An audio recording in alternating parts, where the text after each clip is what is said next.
My name's Joan Kelly. I'm a former teacher, and I spent over a decade at the Harvard Graduate School of Education, working with teachers around the country who are trying every day to make sure children learn how to read well. But really, I'm here today because I'm a mom.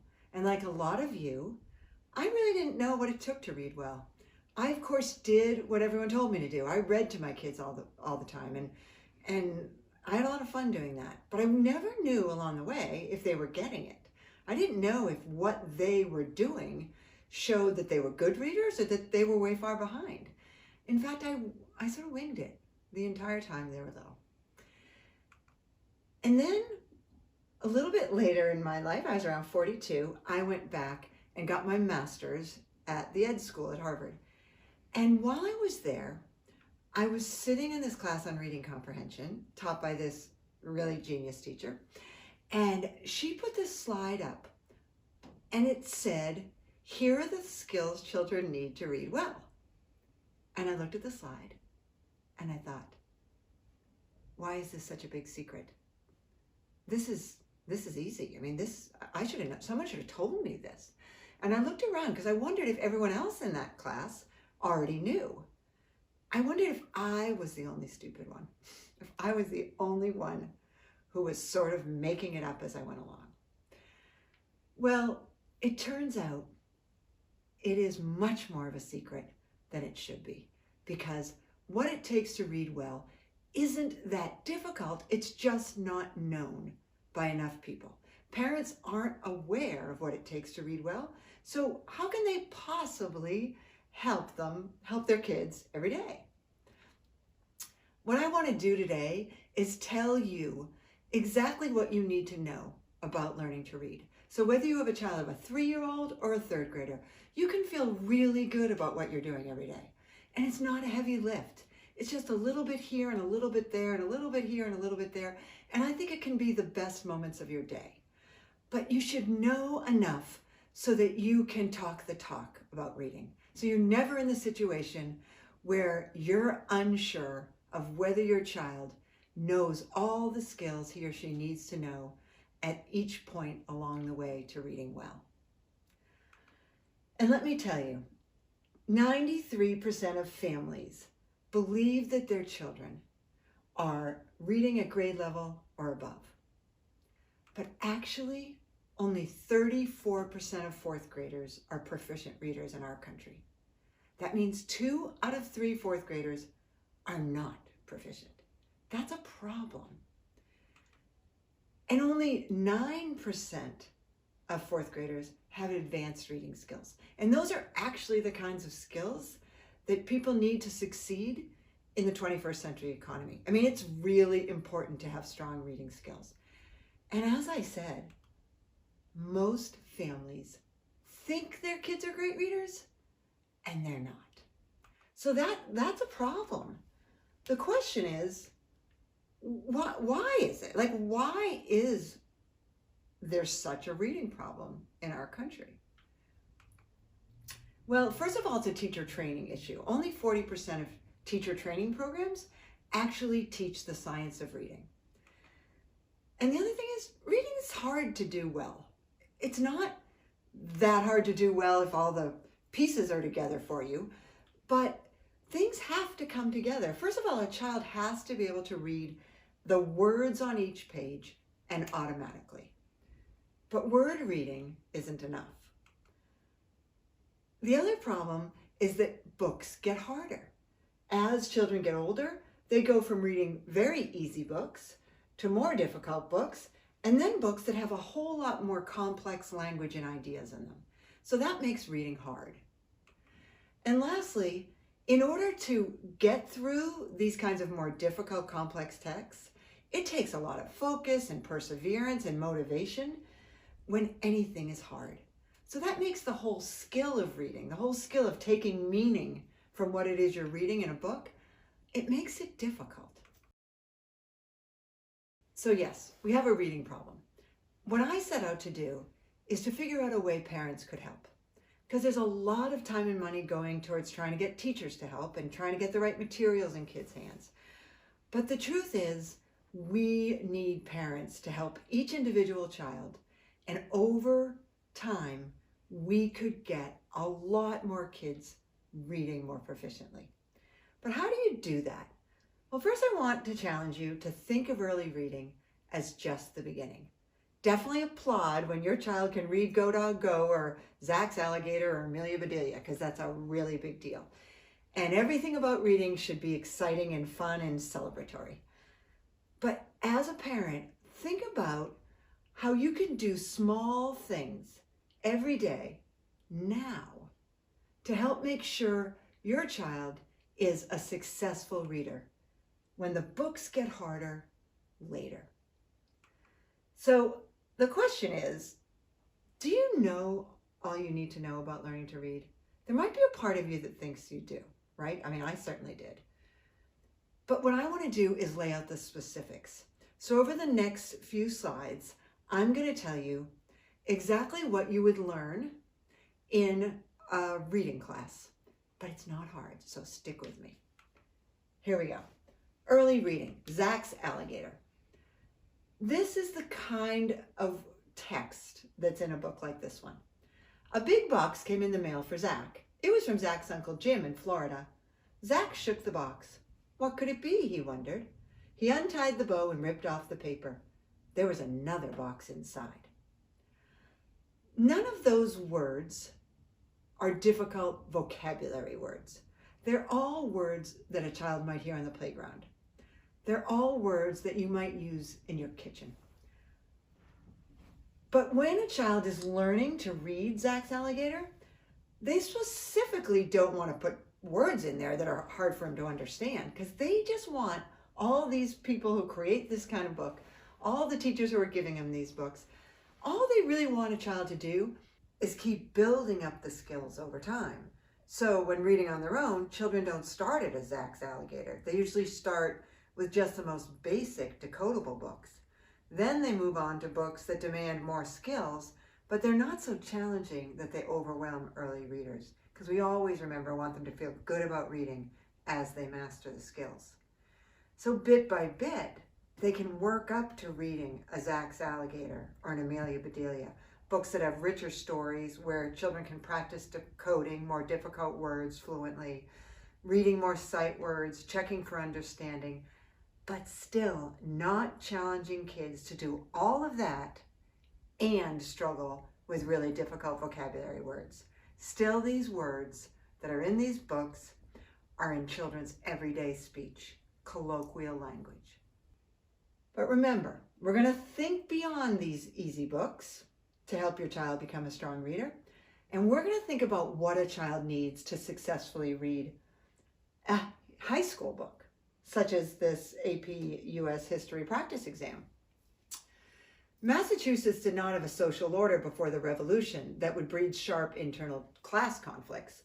The evidence does not justify an interpretation of the Revolution in Massachusetts as an internal class conflict designed to achieve additional political, economic, and social democracy. That's a long way from Zach's Alligator. Now, I could read every word there, but if you ask me some questions about it, I'd have to work kind of hard. I'd have to go back, I'd have to look at it again, I'd have to get into the mindset of what's going on here. I'd have to think back to what I know about the Revolution and class conflicts, and there's so much in this passage. And for a child to be able to read that successfully by the time he or she gets to high school, they have to have a lot of skills beyond what he needed for Zach's Alligator.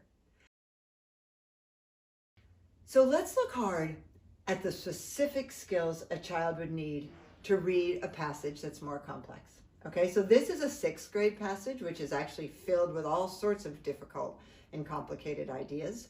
And I'm going to go through for you what specific skills a child needs to read and understand this passage in 6th grade. By the way, it's a passage from a 6th grade Dibbles test. Dibbles is a test that's often given in schools. They're very quick and easy, and they help a teacher know where a child is on the road to reading well. So this one is called Up for Air. But how would you even know how to read that title? Well, first you'd need to know that those two letters are U and P. That U makes the sound and P makes the P sound. Then you'd need to be able to blend it. Up, up. This next word is a sight word. Kids learn to read a whole bunch of words without sounding them out. They are just taught to memorize them. So for is a sight word. You actually could sound it out, but for the most part, kids who know that word know it by sight. And then this word, air, is part of the AIR family. It's a family of words that a child would probably have been familiar with. It's a spelling pattern, like air, fair, and stare. So a child can read up for air by using all that he or she knows about the way the letters and the sounds go together and spelling patterns. But after that, there's a lot more that a child needs to know. People often go to mountains for relief from the pressures of modern life. The altitude, fresh air, and scenery can revive sagging spirits. But where do mountains go for relief from pressures of their own? Many of the world's mountain regions are suffering from damage caused by modern life. They have been affected by climate changes, tourism, pollution, development, and other forces. Unless these forces are controlled, major problems will result. That isn't high school text, but it is still a long way from Zach's alligator.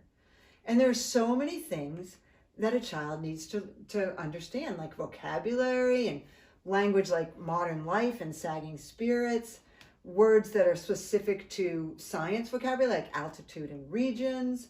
They need to have background knowledge, because if they really are going to read about climate change and how the mountains are affected by them, they need to know a little about climate change or tourism or pollution. They need to have academic vocabulary, which is the kind of vocabulary that is often not taught at school, but they're words that are very often in higher level textbooks. So words like affected and development and forces. And then a child would have to have the interest and the motivation to start and to end, go all through these words, deal with all this vocabulary and language that's a little bit difficult, and the background knowledge that he may or may not know, have to make some decisions along the way about whether they're understanding or not, and have to reread. But they'd have to have the interest and the motivation to get through it all, right? He could just bail halfway through if it was just too hard. And the other thing is a child needs to read this size paragraph, or this type of paragraph, about 120 words correctly per minute by 6th grade. So if a child starts here and reads,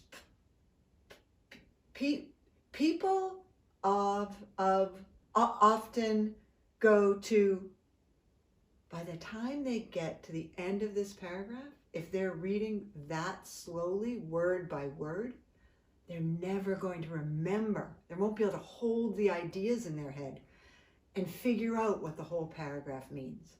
So they have to be able to read it fluently. And this passage for 6th grade, it's about 120 words per minute to do it fluently. So there are a lot of skills there. But don't despair. I'm going to simplify it. I'm going to put those skills into buckets so now you can take it in and apply it to what you do every day with your own kids. I'll show you.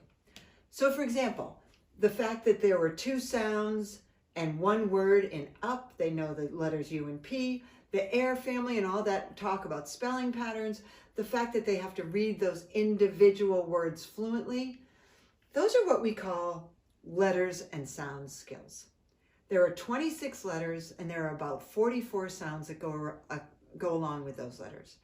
And that's what we call a discrete set of skills. You could put a top on it, right? There's just 26 letters and 44 sounds and fluent reading of individual words. But it's a set number.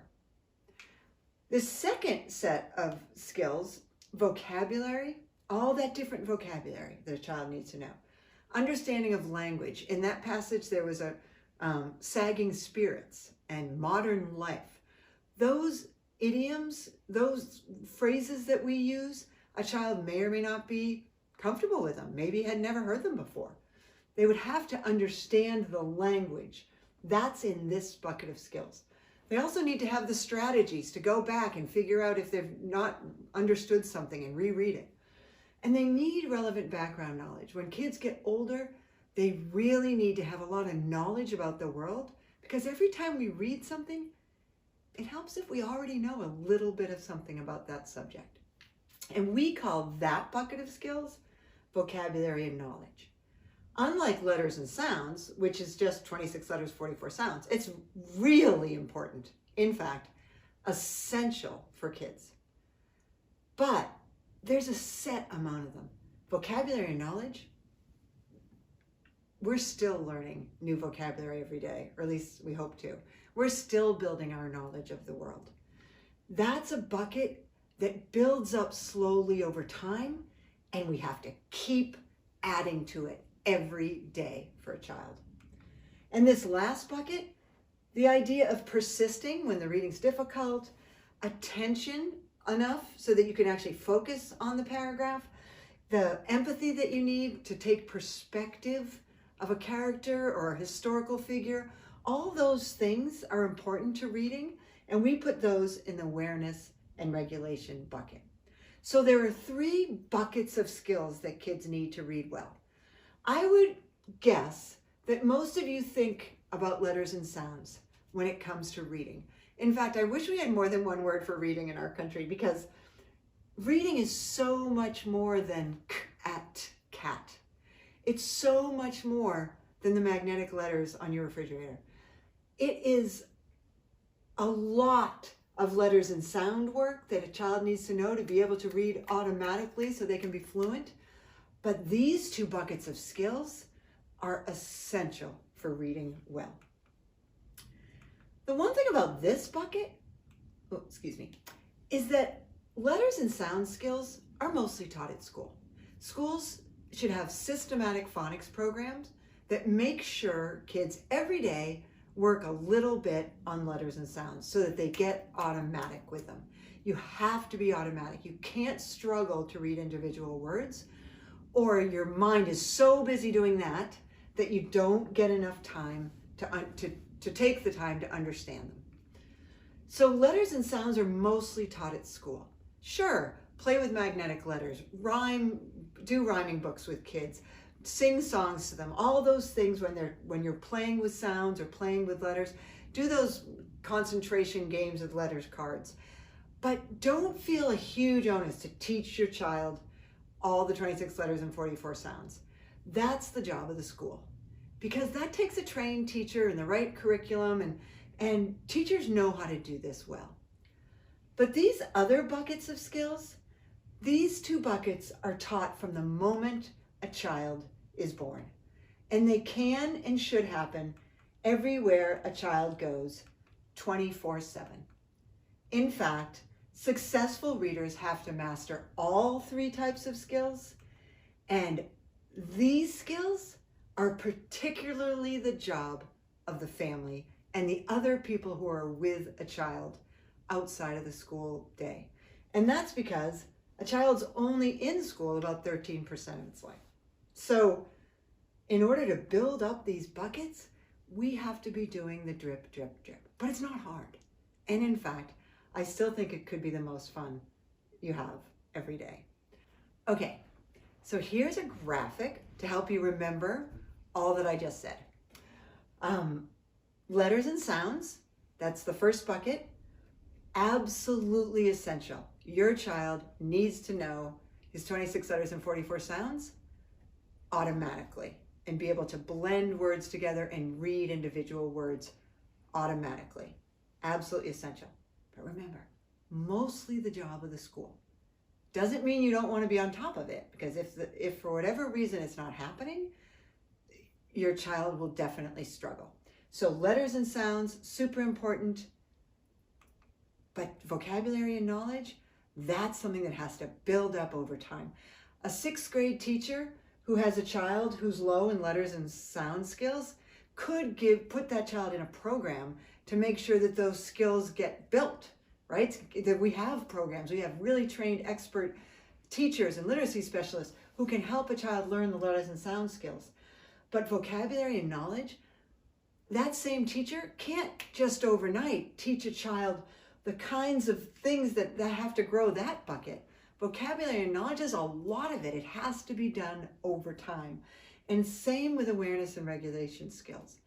So what we say is these skills have to accumulate. It's all about accumulation. Your job is to build that snowball. So it's a little bit every day. Nothing too taxing. Nothing that's going to make you feel like you're teaching your child to read. Just a little bit every day to accumulate the kinds of skills. It has to happen in small moments through the years. And that's what gets a child able to handle more complex texts when he or she gets older. So knowing that a lot of these skills accumulate, that the science of reading instruction makes that really clear, I decided to stop working with teachers and educators solely and instead start really focusing on how we can help families. So in order to do that, I wanted to ask families what they think they wanted in terms of help to help their children become strong readers. And here's what we learned. We learned that parents have no time. They are perfectly willing to be helpful. They're invested in their kids, but they are overwhelmed, overtaxed, no time. They also made it really clear to us that they don't know exactly what to do to help. That wasn't a big surprise to me, but I wanted to ask. I wanted to find out if all parents felt as sort of in the dark about it as I did. And then everyone said that they're tired of seeing their kids look at screens. So we didn't want the solution to be putting kids in front of more screens. A lot of families said that they weren't exactly certain whether their child was learning or not, and they never knew if the skill being taught in these apps or on whatever platform they're on was the skill the child needed. So here's what we did. We decided our goal will be then to help parents feel empowered, not overwhelmed. Of course, to help children's reading skills grow, because all the time in the back of my mind, I'm worried about the fact that only 34% of fourth graders in our country read proficiently. And then I really wanted to make certain that children who struggle get the right kind of help they need early. So that was my mission. That was my goal. We started with children's needs, regular skill building conversations at home. They need robust instruction at school, and parents and teachers who are committed to working together. If we could get this, we decided, if we could get this for kids, and we could get this for parents, an easy tool to use at home, a way to make sure a child is on track, and the language and confidence to speak to teachers, then if a child looked to maybe be struggling, a parent would be able to say to the teacher, could you help us? I'm really nervous, my child's struggling. And teachers want parents in the mix. They know it's a collective exercise to build a strong reader. They know that parents are the people who are the most invested in a child and who are there the most and who care the most.